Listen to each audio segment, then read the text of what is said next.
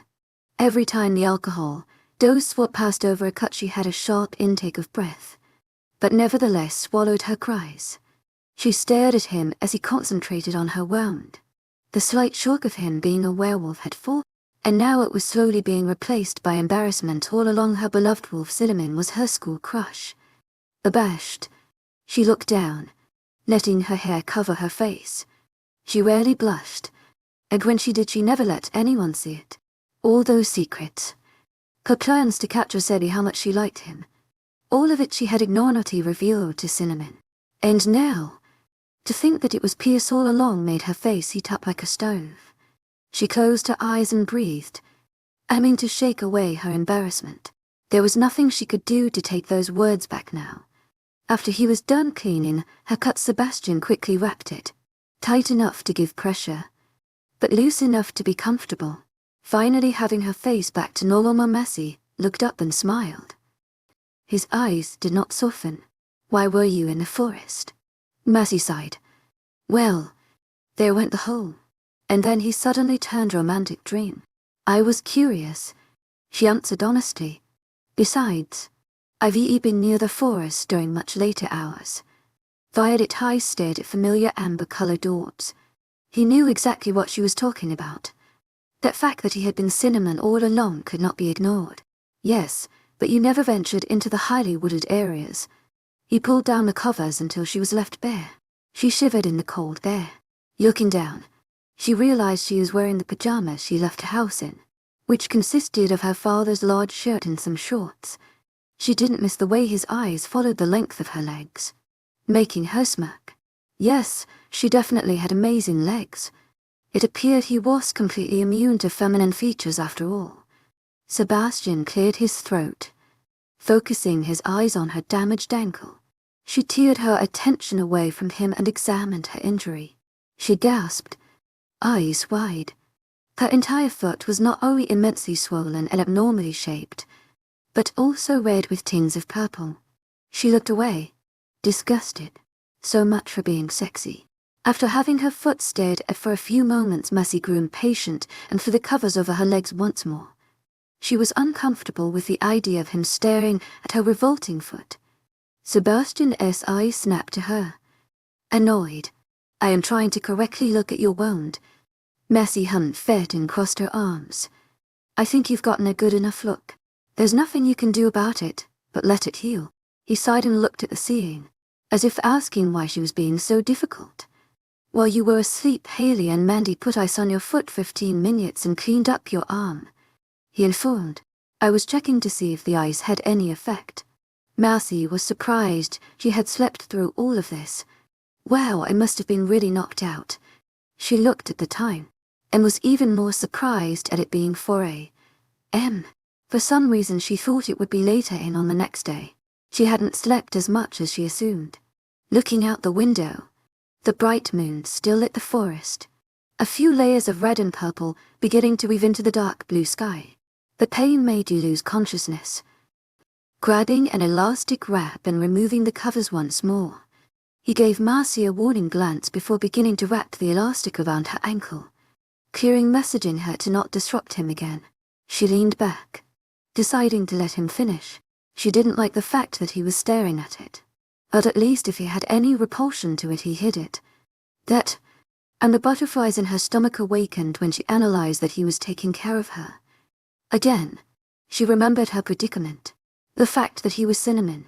She huffed, feeling stressed.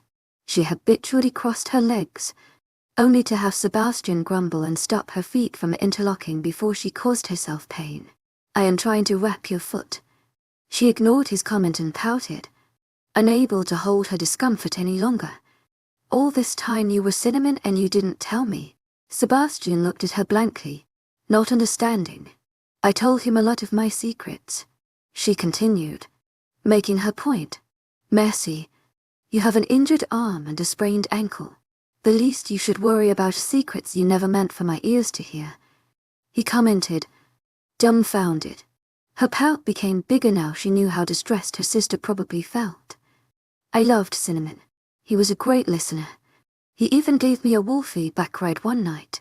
She spoke, as if they were two different persons. Sebastian's eyes remained focused on her ankle. I know. I am Cinnamon. Focusing on what he was doing, Massey giggled, earning a curious gaze from Sebastian. After gaining no explanation, he returned to wrapping her foot. She didn't have to wonder why it was taking so long. It was obvious he was no expert in wrapping anything, and so sometimes he would have to redo sections. The curves of her foot were more difficult than her arm. Now that she knew Sebastian was well aware of her feelings, as if she hadn't given hints regardless, she realized her plan of capturing would have changed. The friends, then lover's plan is definitely out the way now, Messi murmured. Eyes widening, she turned to him curiously. Did you hear that? As far as she remembered, werewolves had enhanced eyesight, better hearing, and other physical advantages. He nodded. Messi repeated the thought in her head. Did you hear that? Finally finishing wrapping her foot. You didn't say anything. So he can't read minds. She noted. Sebastian shook his head at her, analyzing. He lifted the covers over her form once more, and allowed it to land just above her stomach. 𝐊𝐢𝐬𝐧𝐼 𝐊𝐢𝐬𝐃𝐝 Heartfelt thanks for your unfailing 𝐊𝐢𝐬𝐃𝐝. Before turning off the light and leaving the door slightly ajar, Mercy sighed. Her mother used to do that, leave the door a bit open because she believed her daughter was afraid of the dark. 𝐊𝐢𝐬𝐃𝐝 𝐊𝐢𝐬𝐃𝐝. Heartfelt thanks for your unfailing 𝐊𝐢𝐬𝐃𝐝.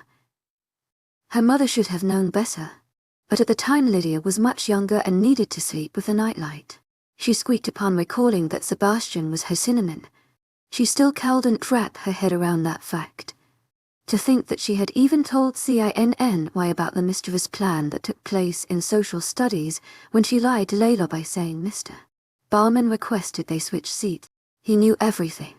Yet, despite it all, she couldn't help but like him even more. Aside from being tall and strong, he was not arrogant about her affections. He remained the calm and controlled man she was used to seeing around her, not even making hints that he knew she liked him. For some reason, his indifference made her want to chase him all the more. Well, they do say you always want what you can't have. Knock. 𝐊𝐢𝐬𝐃𝐝 𝐊𝐢𝐬𝐃𝐝. Heartfelt thanks for your unfailing 𝐊𝐢𝐬𝐃𝐝. She crossed her arms, recognizing the voice. Cher's not here. Jordan peeked from the crevice, managing to look directly at her despite the darkness. Are you mad? After getting no reply, he slipped inside and turned the lights on. His shaggy hair looked more in disarray than it usually did, along with patches of dirt covering his lower legs and arms. You look like you just came from a nice run, Mercy emphasized, knowing HED understand exactly what she was talking about. Though her arms were crossed, he could still see the small smile on her lips, which let him know she wasn't angry. His eyes softened as he sat beside her and grabbed her hand. I'm sorry I didn't tell you. She hummed. You're so dumb. It's not surprising that 𝐶I and Sebastian kept the secret from me. That was expected, but I at least thought you would let me in on it. I'm sorry, he repeated, truthful. I overestimated our friendship. This secret, no. No, you didn't overestimate our friendship. He interrupted, pulling her into a warm hug. She ignored the slight pain on her right arm and returned the warm gesture. I was going to tell you eventually. Sebastian ordered us to keep it from you until he thought it was appropriate.